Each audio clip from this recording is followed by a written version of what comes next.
আপনি যেই নেতার গোলামি করতেছেন, আপনি কি নিশ্চিত এই নেতা কখনো জেনা করে নাই? আপনি যেই নেতার পিছে হাঁটতেছেন, আপনি কি নিশ্চিত এই নেতা কখনো সুদ খায় নাই? আপনি যেই নেতার পিছনে হাঁটতেছেন, আপনি কি নিশ্চিত যে এই নেতা কখনো মানুষের সাথে ব্যভিচার, খারাপ আচরণ করে নাই?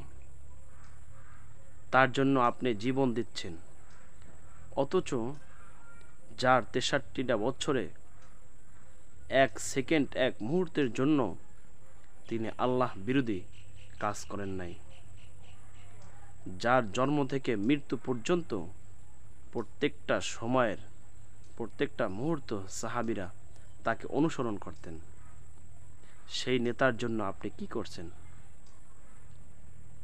সেই নেতার জন্য আপনি কি করতে পারছেন?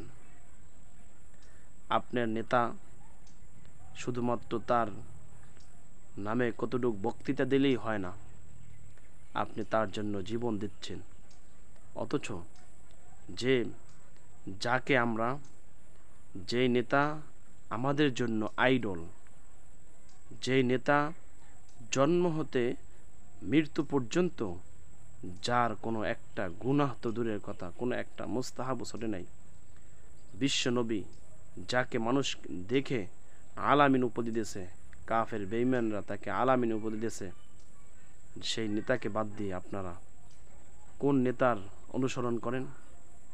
যেই নেতার জন্ম কোথায়, যেই নেতার কোন জায়গায় বসবাস, যেই নেতা মানুষের সাথে জেনা ব্যভিচার করে, এই ধরনের নেতা থেকে আপনি দূরে থাকেন। এমন এক নেতারকে আপনি আইডল মনে করেন, যেই নেতা পরকালে গেল যেন আপনাকে সুপারিশ করে। আল্লাহ আমাদের সকলকে বোঝার তৌফিক দান করুন। আল্লামা দেলাওয়ার হোসেন সাঈদী হুজুরেই একমাত্র বলে গিয়েছেন, মুসলমানের সন্তান হলেই কিন্তু মুসলমান হওয়া যায় না। মুসলমান হতে হলে কোরআনকে বুঝতে হবে, কোরআনকে জানতে হবে, কোরআনকে মানতে হবে, সেটা বাস্তবে রূপ নিতে হবে এবং সেটাকে বাস্তবায়ন করতে হবে। আল্লামা দেলাওয়ার হোসেন সাঈদী হাফিজুল্লাহ, আল্লাহ তাআলা তার কবরকে জান্নাতুল ফেরদাউসের উচ্চ মাকাম দান করুন।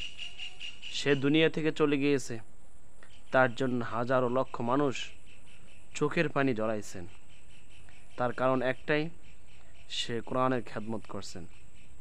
এই পৃথিবীতে ভালো কাজ করলে ভালোর দাম থাকে, তার মধ্যে হচ্ছে আল্লামা দেলাওয়ার হোসেন সাঈদী হাফিজাহুল্লাহ। আল্লাহ তাআলা আমার যে সমকাই কথাটা বলি, ও সমকাই মনটা এতটাই নরম এবং এতটাই খারাপ লাগে যে এই মানুষটাকে আমরা সরাসরি দেখতে পাই নাই।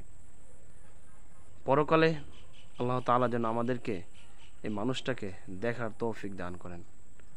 আমরা সকলে আল্লামা দেলাওয়ার হোসেন সাঈদী হুজুরের জন্য দোয়া করব, সকলের জন্য দোয়া করে এই দোয়াটা, এই মঙ্গল চাই তার, আল্লাহ তাআলা যেন পরকালে তাকে যেন মাফ করে দেন।